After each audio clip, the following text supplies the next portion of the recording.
Hai, Shalom sahabat setia Bible Study. Terima kasih kalian sudah setia menyaksikan program Bible Study ini. Hari ini saya Roni Sitorus dan ditemani oleh Pastor Andre Tunggal tentunya. Kita akan melanjutkan topik kita tentang kremasi. Nah, Pastor Andre, di part sebelumnya saya ada menyinggung tentang ayat Alkitab yang sering kali dipakai untuk melarang kremasi.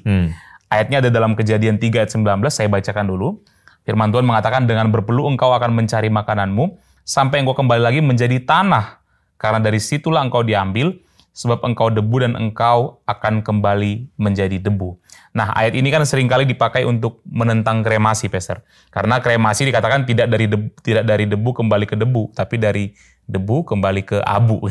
Jadi dipakainya di situ. Nah, apalagi di ayat ini tadi ada frasa tanah gitu. Sehingga beberapa orang Kristen berpikir bahwa ya kalau mau dari debu tanah kembali kepada debu tanah, ya kita harus dikuburkan. Nah, bagaimana menjawab ayat ini, Pastor?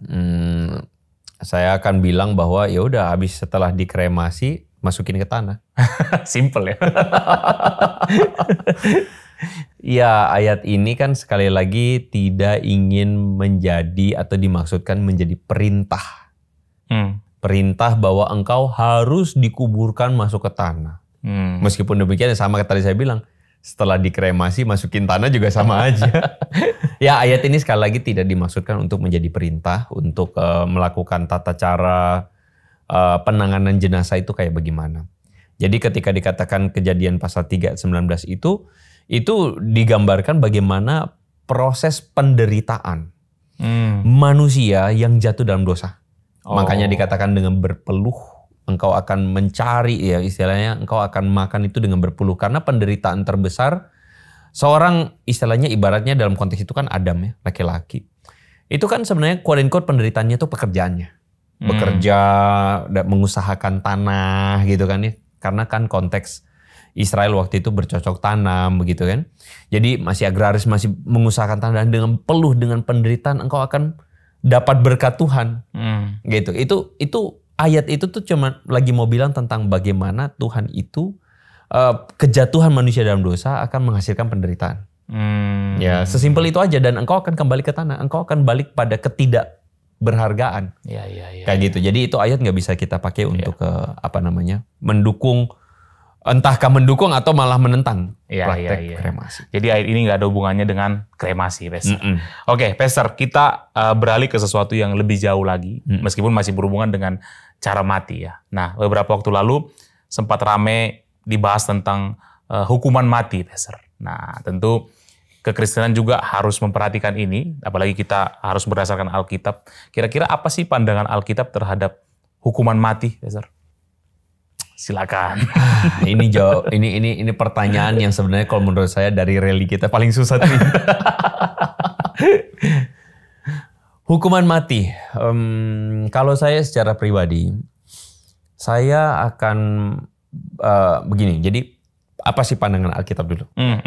Jadi Alkitab mengatakan bahwa hidup itu berharga. Ya, berharganya hidup. Tuhan itu menciptakan atau memberikan roh kepada setiap kita, napas itu tuh berasal daripada Tuhan. Sehingga hidup manusia itu pada dasarnya berharga. Hidup manusia itu pada dasarnya manusia punya hak untuk hidup. Dan untuk kemudian mengambil nyawa manusia secara sewenang-wenang, itu adalah sesuatu yang tentu saja melanggar apa yang menjadi kehendak Tuhan. Perhatikan itu tadi. Mengambil nyawa manusia secara sewenang-wenang. Dalam arti gini, kita tidak punya hak untuk mengambilnya. Dan dengan kepentingan kita sendiri, kepentingan hawa nafsu, kepentingan marah, iri hati, dendam, pembalasan, orang ambil nyawa manusia, itu tidak boleh. Karena pengambilan nyawa manusia itu tidak boleh melayani kepentingan diri.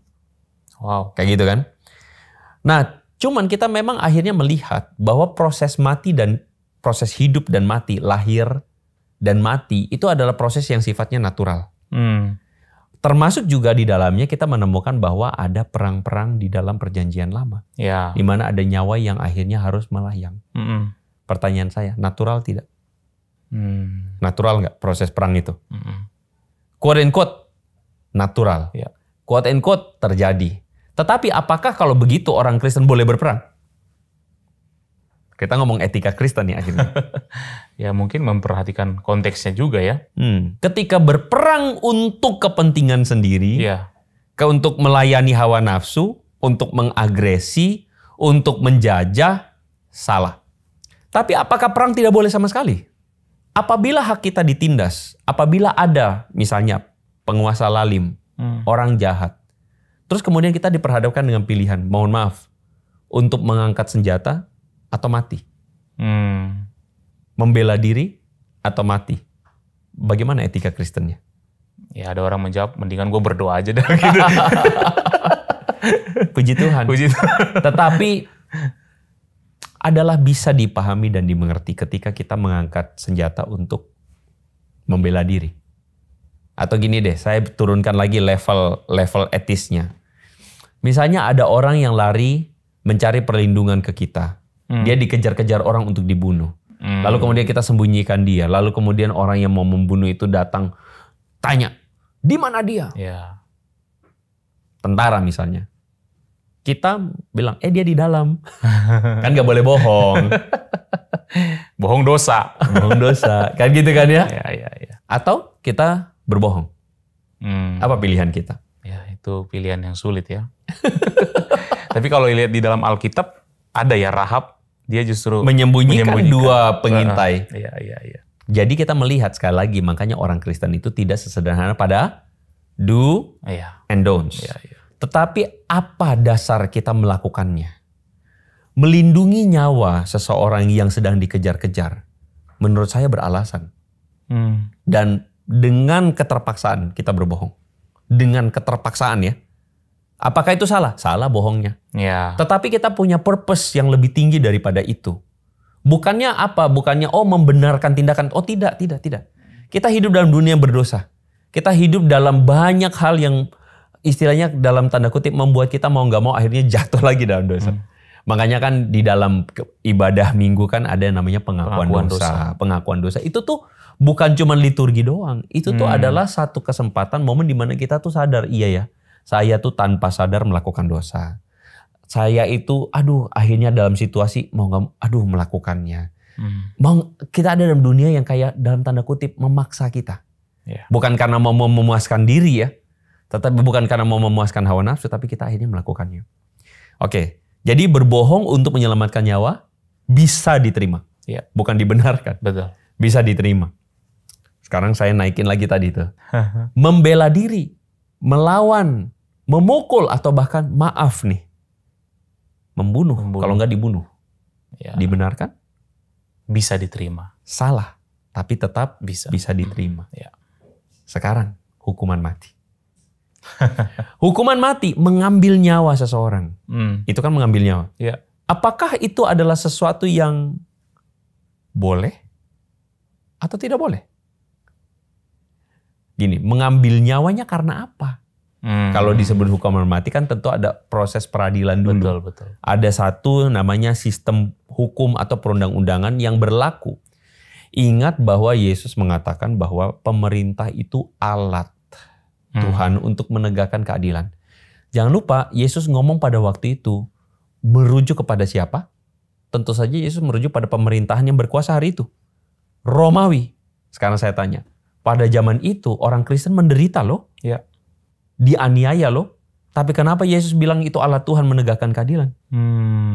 Bukannya Yesus gak paham situasinya. Banyak yang korup kok. Betul. Banyak yang jahat kok. Tapi Yesus justru melihat bahwa pemerintah itu tetap diizinkan Tuhan memerintah. Ketika dia diizinkan Tuhan memerintah, dia menjadi alat Tuhan untuk menegakkan hukum dan aturan. Meskipun dalam pelaksanaannya banyak yang cacat.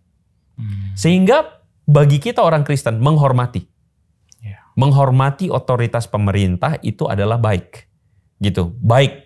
Bukan harus selalu, ibaratnya kalau pemerintah mengharuskan kita untuk berbalik daripada Tuhan, menyangkal iman. Ya enggak. Ya udah kita terima konsekuensinya. Dihukum. Itulah orang Kristen kenapa hari itu kan banyak dihukum juga kan. Iya. Tapi tetap menghormati pemerintah, menghormati otoritasnya. Sehingga ketika pemerintah menetapkan hukuman mati, kita hormati. Dan kalau misalnya ada orang Kristen yang jadi eksekutornya pun tidak masalah ya, Pastor. Kalau saya jadi eksekutornya, saya memilih untuk tidak. Boleh nggak saya ganti? Itu menentang hati nurani saya. Mengambil nyawa seseorang. Tapi sekali kan kita lihat lagi, hukuman mati itu ditetapkan atas dasar apa?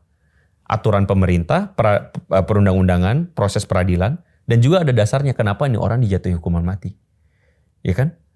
Ada kejahatan berat yang dilakukan. Kita boleh bilang secara umum begitulah.